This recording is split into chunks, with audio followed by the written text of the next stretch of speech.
Right. So yeah, I sort of like blended and blurred and changed that up, but that's okay. So we'll do this one a little differently. Um, oh yeah, I just hit record. If you don't know that, actually, I mean, I didn't. I actually hit it a while back, but we paused and behind the scenes stuff for you guys. Hello again. We're back. We're talking about this one. I think I wanted to get a little bit more into um because this is there's actually a couple of places. One I was thinking about is actually like putting stuff on your schedule and like scheduling time. But I'm not sure I want to do that because I'm not sure that by itself is enough. So I think I am going to go back more into like the ticketing tasks, apps, and things like that. But I think either one of them, like it's sort of a good follow up. But it's like where are you feeling it? Where are you feel like you would want to go with this? So, as we are ending the last episode, I started thinking about the task thing. Like, some people may have a hard time putting a list together. So, what if we did an episode on breaking things down? All right, so breaking things Like, if down. you have a task or like a software, it kind of goes with your to-do list. It kind of goes with scheduling. It kind of goes with batching, and it then kind of it almost to me, it's like, how would we break down like a large problem or a large task? Like, how would I identify if a task is a big task? How would I break it down? Which kind of leads into then, okay, how do I then use a ticketing system like Jira? Or how do I schedule out projects? It almost feels like if we go straight to that, we're kind of missing something in between. Well, that's what I'm trying to figure out is how do we turn that into how do we make that a daily habit that makes you like continuously better as far as tackling that? Because I get it, and I think but it's like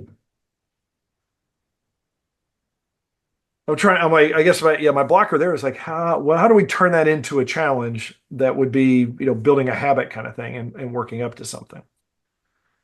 And maybe it's we take something big and have them break it down for the next week. Or maybe we do, I'm still not sure what that challenge is going to be. So if we put a pin in it, if we change it to more, I'd say is that like as like bigger, like, weekly, monthly roadmap kind of stuff, but then it still comes back. That's not going to be something you're going to be doing every day either, though. No, So, but I kind of like how we were doing the to-do list or our daily task list. You brought up you mentioned, oh, hey, if you're building software, you do it in such break your task up in such a way where you do like the front end, the database component, the repository. There are ways to break up a project into smaller pieces, which kind of gets into like the whole scrum thing, the whole points thing. If you have an eight, oops, maybe you need to break the problem down more. Maybe that's it. Maybe it's like, how do we break a problem down? how do we? Here's an idea: is as sort of a follow up is gets into like having a personal backlog.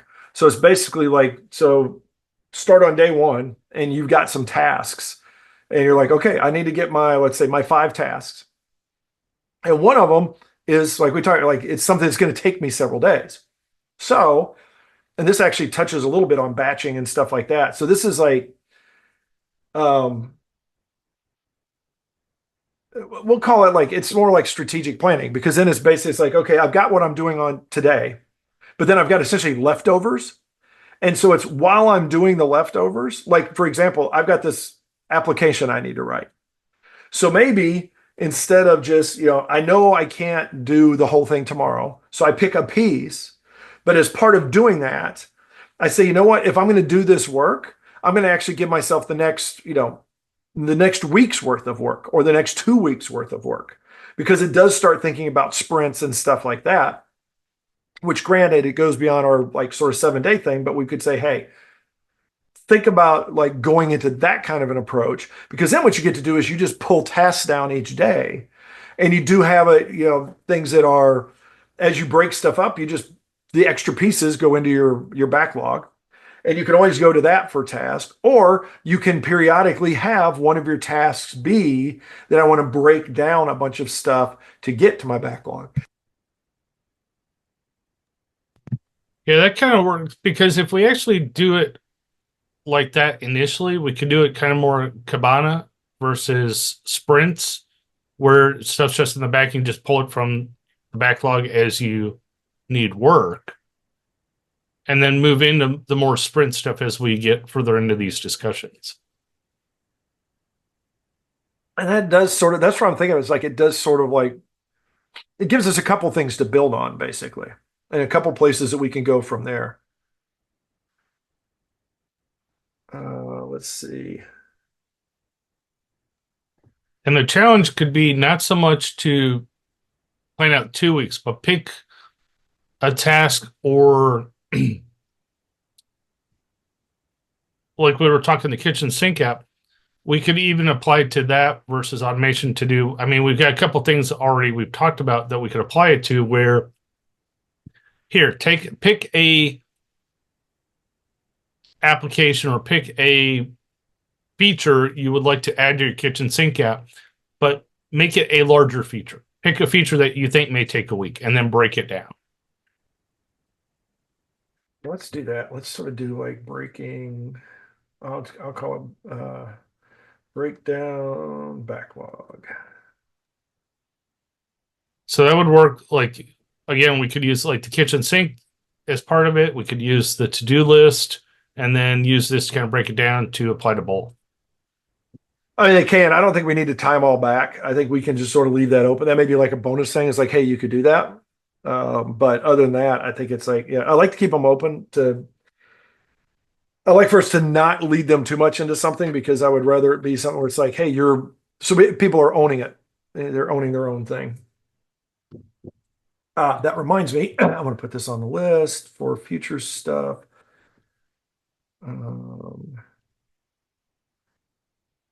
Okay, couple ideas there. All right, I'm going to give the famous tres, dos, uno. Hello and welcome back. We are continuing our season of building better habits because we are building better developers and we do it one day at a time or something like that. I am Rob Broadhead. I'm one of the founders of Developing or Building Better Developers. I am also a founder of RB Consulting, where we help you take the vast wasteland of technology that is out there, whether it's technology sprawl or the pain related to it, and find ways through simplification, automation, and integration to like bring that down into something that is a nice, pretty little Farmville village or something like that, so that you can be far more effective. Your business and your customers are happy and everybody wins. Good thing, bad thing. A good thing is I had like a nice little list. So bad thing is I made myself a list of like, I was like, oh, here's my good thing and my bad thing. And I lost my list. I don't know how it's right here in front of me as I'm banging on this. And I didn't, I hate when I do that. Good thing, good thing, good thing, good thing, good thing. Good thing was I had a night last night. There's one of these, and this actually goes a little bit to like our challenge from last week, or from last episode at least, whether it's last week or a year ago when you did it, is with like doing your to-do list and stuff like that. As I got to the end of my day and I had my stuff done. I got things done. I was like, okay, the stuff I needed, wanted, desired to get done that day got done. And I had an evening that was nice weather out. I was like, hey, I'm going to go. I had like a little training thing I had to do, but I was like, you know what? I'm going to go get like a simple pizza. We got a nice big thing of wine and just like hung out on the deck for a while, hanging by the fire pit, just having a good old time. So that was definitely a good thing. In the world of challenges, I think one of the biggest problems, which actually is sort of the bad thing, is me picking the automation piece, is because I need to go. So I'm failing this, but I'm going to do better this time around. And I've got a couple more days, but it's basically I've got some ideas I want to automate, and I need to spend a little time to do that automation. And part of it which is sort of good to itself, is that I've been doing all these little automations, like building out mail filters and some things like that, and a couple of little things. But I think that's the challenge, and that's why we do this, is so that we can keep it in our mind and not let it fall through the cracks. So something you may want to do, which like I said, I've done the to-do list challenge for more than 7 years. I think probably more than 14 years. I've done that stuff for a long, long time.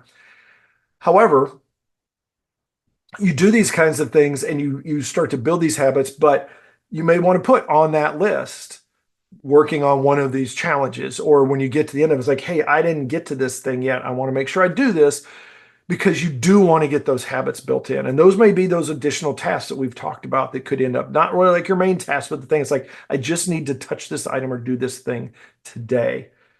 Don't go out there and touch that person over there, because you never know what kind of developer stuff he's got all over himself. Michael, go ahead and introduce yourself.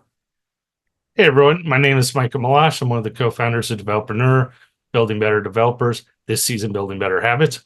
I'm also the founder of Envision QA, where we are experts at automation. If you are struggling with bad software, no QA, limited QA, or just problems with overall software development, give us a call. Our whole mantra is quality first. We do test-driven development, and we will help you build those unit tests, those automation tests, Selenium tests, mobile testing, whatever you need to make your life better and to improve the quality of your product from development to release. Good things, bad things. Good things, let's see, good thing. It's wrapping up. We're recording this right before Halloween, but yeah, I'm a big Halloween guy. So tomorrow I'm so stoked. So we're actually starting the Halloween marathon tonight, and we'll finish that tomorrow. So that is a very good thing. I'm just stoked. Bad thing. I decided to try my luck at some horror video games and found out that Silent Hill 2 Remake is really creepy. Awesome game, creepy as get out. It's almost as bad as the baby level on Resident Evil 7. So while I love Halloween, I hate scary in some instances. Challenges. So I've been doing really good with the automation stuff. Again, that's kind of my mantra, my company. But as far as the Pomodoro, I'm getting a little bit better at it. I need to remember at night to use a different timer than my phone. Again, I mentioned that last time. If you have those, do not disturb things turned on, which is great. If you're trying to use that to control your timers, your sound might not come on. So just be careful with that. And the other things I've been working on, kitchen sink app. I've been building out some nice UI designs, which are working actually with the automation piece to make them plug and play. So if I need a custom design, it will format it to a particular customer's kind of their colors, their branding at a push of a button. So you just answer a few questions, plug it in, boom, you have a web UI style sheet and some basic screens to get you going. So making some good progress on that. All right. Speaking of progress, let's talk about our habits for this episode. This is something that's there are a lot of habits, and there's a lot of things that are interrelated that are part of becoming a better developer.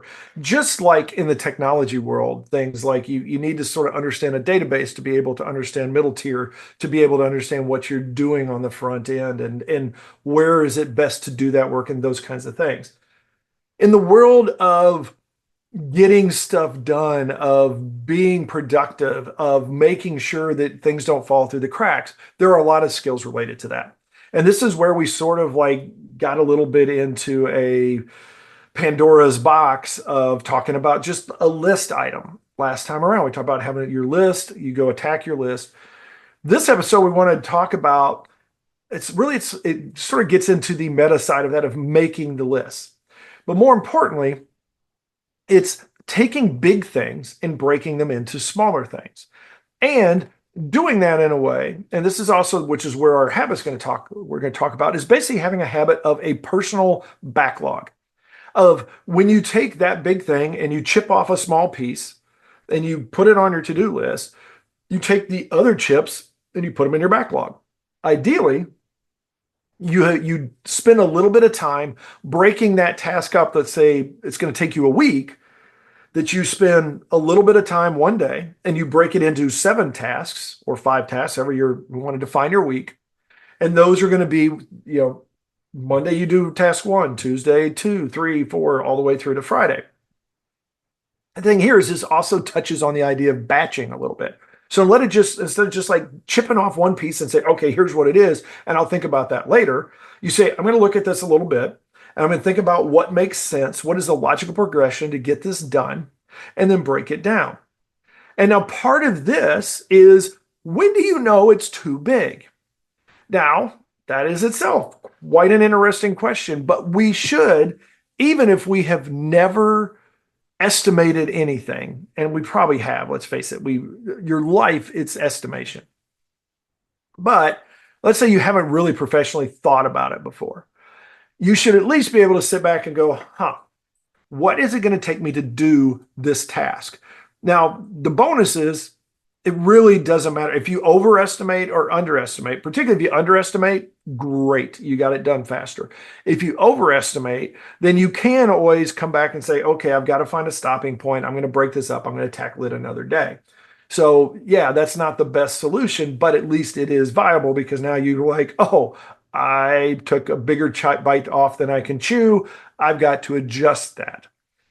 Now, the way you do these things, typically, there's a lot of ways you can approach it. But the nice thing is that we have, when we're talking about our daily lists, which is what our backlog is, our personal backlog is effectively, it is all of those different tasks that we could actually take and put on our to-do list for a given day. Take them out of our backlog, put them on our list, go get them done. Ideally, and we've talked about this, if you get the developing our book, all that kind of stuff, we talk about these things, about having a backlog, about having that pool of tasks, because we probably should have told you this before we challenge you to do 3 tasks or 5 tasks a day, is that when you've got that pool, it makes those tasks really easy, because you have things that you've got to do. You have things that have to have some sort of progress made on them.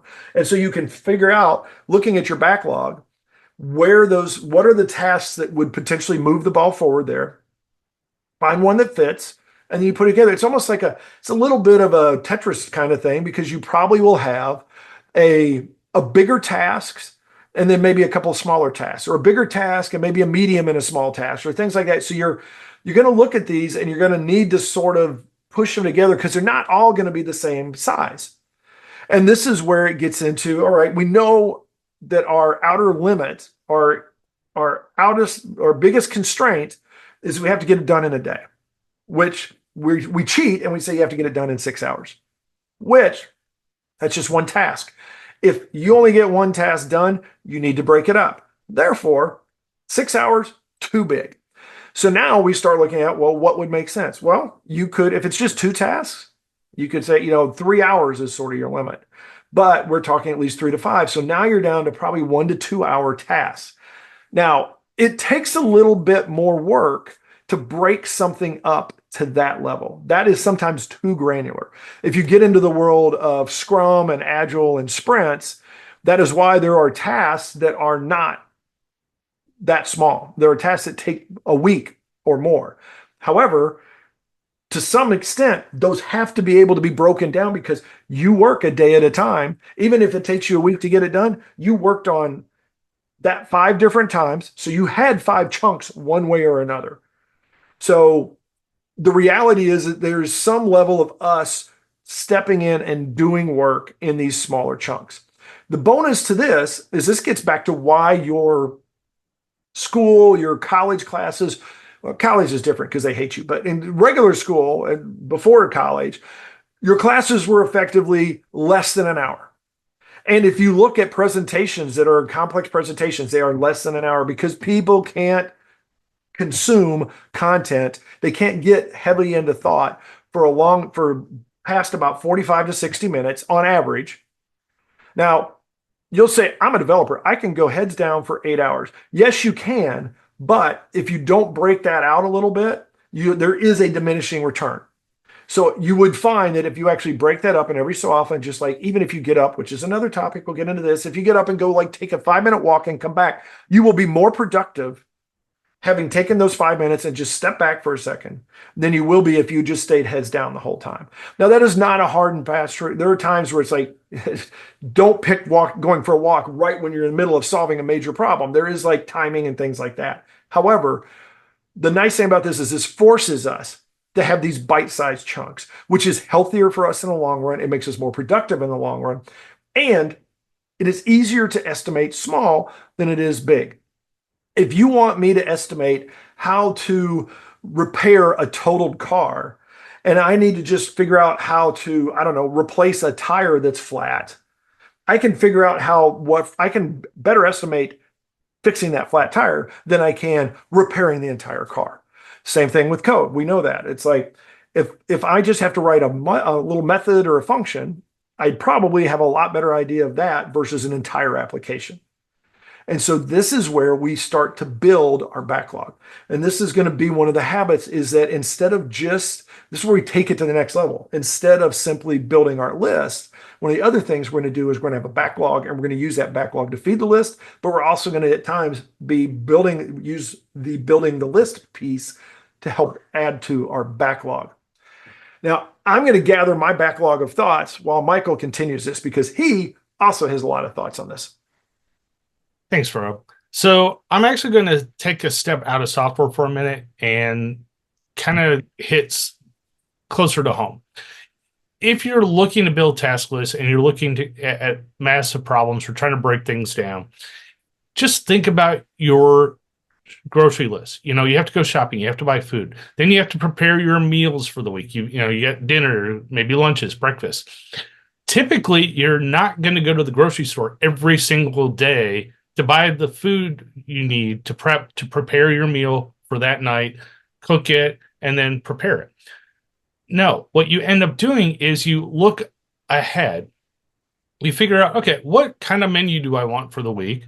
You go to the grocery store, you buy a whole bunch of stuff, and then you may do that on Saturday. And then Sunday, you go, okay, so what are the meals going to be for the week? And then what you need to do is, there's a bunch of prep work I need for the week. So what you can do is Sunday, you can do all that prep work, put it in the fridge, and then Monday, we're having tacos. Okay, so you pull out all the stuff that you prep for tacos, put it together, run your recipes, takes 30 minutes to cook, boom, you got your meal. If you did not do all that prep, then you had to probably go to the grocery store, which took you time to get there, time to shop, time to get back, time to prep, time to cook. And now you're looking at eating at sometime maybe 8, 9, 10 o'clock at night because you started so late getting your things together. That's kind of what we're talking about by breaking things down. If you're in the software world, you have problems like that. You have to be forward thinking. You have a problem and you have a deadline, or you have an idea that a customer wants and they kind of need the timeline of how long is it going to take to get it done. So what you do is you kind of plan a little bit and you take what it is you're trying to accomplish and you figure out, okay, what do I need first? What do I need to gather to be able to do this project? Then you break it down, you do your prep work. That can be your smaller tasks. And then from that prep work, you can then break it down into other tasks that you can do throughout the week, throughout the day to get the tasks done. Now, as Rob mentioned, sprints and projects, planning, and things like that. It's life. We want to get things done, but we also don't want to be overloaded. We want to follow those tasks. We want to do the Pomodoro technique. We want to ease the stress and get things done. The GTD, I believe, is what you've been referring to through the past few podcasts. So what the idea is here is look ahead, look at what it is you need to get done, make the list, kind of plan for it, and then put together like a master list of that backlog of things that need to be done, and then you pull them in the order that makes sense. Again, you don't want to build the screen before you have the back end, because you may not have all the, the fields, all the data points identified that you need on that screen. So make sure you do things in the right order, not out of order, so you're not taking more time to get things done.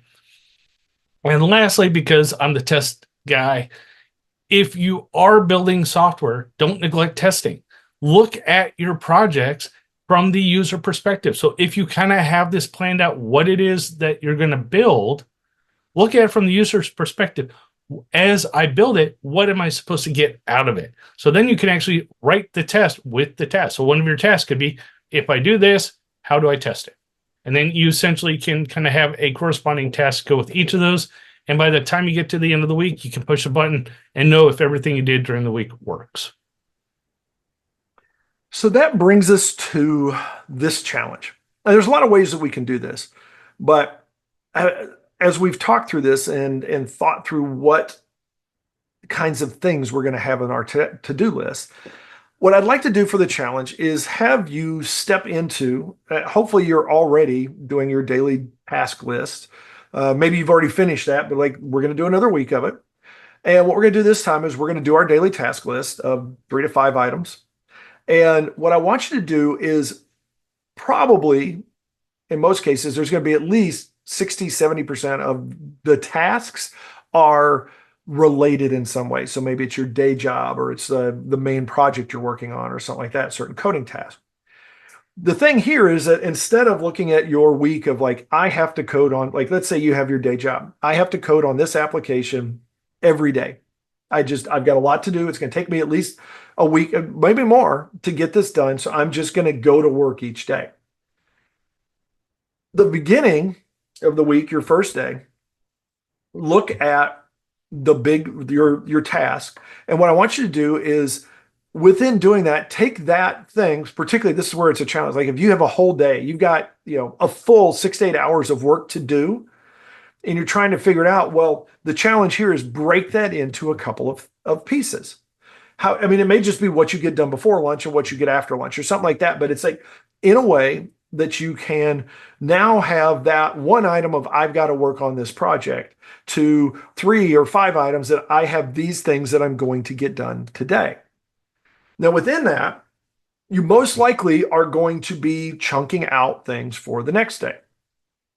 And so what I'm thinking about here is a little combo challenge.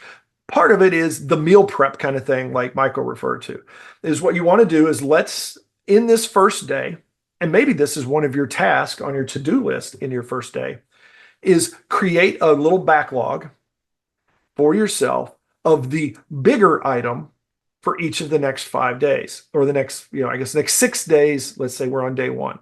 So that when you get to day 2, you already have a backlog of the big items. And now, as you go through the week, every day, as you're putting those other lesser items together, spend a little bit of time. So the goal is every day for the items that if you split stuff up and you have like, say, 3 tasks, I want you to actually create 6. I want you to spend enough time to put 6 together so that every day you are building actually on top of your backlog. And this is an interesting one because I want you to do it just for a week, because at the end of the week, technically you're going to have like several weeks worth of, well, you at least have another week of tasks, I guess, if you do extra ones every day, roughly. But what I want you to do is build the habit so that as we start going forward, one of the goals needs to be when I build my list, there's always going to be something that doesn't make the list that goes into my backlog. And now at some point we could look at every time we go, which gets into the idea of like technical debt and things like that, is like maybe we have a point where we say every day one of the items I'm going to put on my list is something that's in my backlog. It will not be something new. It will not be something on fire. It will be something that's been sitting in my backlog. So that's the challenge, is to build your to-do list. Now we've done this for a little bit. We're starting to build a habit. Now we're going to tweak this habit and we're going to build our list for today and also be adding tasks that we can maybe pull from for the future as we start going into our next 7 days. So this one's going to be a little bit different, but I think it's going to be something. And you can put your backlog in in a Word document, on a spreadsheet, on a sheet of paper, you name it. Just ideally put it on a sheet of paper with pencil so you can carry it with you, a little notebook, wherever, or if you've got like, a phone or something that's like a just handy dandy, simple list. So you can look at it anytime and go, do I have something to do? Oh yeah, I've got something to do. I have some dead time. I'm going to go take something off of my list. What you should put on that list is email info@developreneur.com and send these guys some sort of feedback. I really don't care if it's good or bad. I'd like feedback. I just like to hear what you like, what you don't like. Obviously, you like me, you don't like Mike. You don't have to send me that part, but you can always double down. But ideally, what are the topics we've covered? What are the things we've covered that are maybe we've covered too much, that we haven't covered enough? What are some things that you would love to hear from us? What are some suggestions you have for us and the greater developer community for building better habits? What are some of the things that you have done? And we will be more than happy to either leave your name anonymous, or we can actually give you the fame of being mentioned on a podcast if you want to get to that point. You can also reach us out at developreneur.com. There's a contact us form. You can leave us comments and follow and rate us on YouTube, on wherever you get your podcast. Facebook, we've got a page out there. You can get us out, or on X, where you can go to @developreneur and you can follow us there. You can send us stuff. You can retweet us, whatever you want to do. All that being said, it's time to wrap this one up. So go out there and have yourself a great day, a great week, and we will talk to you next time. Bonus material. So one of the things I would like to caution is, as you're putting together these lists and kind of building the backlog, don't just put trivial tasks on the to-do list. Don't just try to fill it up with menial stuff. If you're running into problems finding things to put on your list, I don't know about you, but there's always one problem or one nagging issue with the piece of software I'm working on that there's just never time to work on. One of the things you could do is start looking at those things like, why is this always breaking? Or why am I always getting these nagging email alerts? Or why am I getting that? Start putting those things on your to-do list, because it's like, maybe you should take a little bit of time, figure that out. And the funny thing is, if you do, and you figure it out and it goes away, that's one less annoying thing off your list. So that's one of those check and double check for sanity's sake.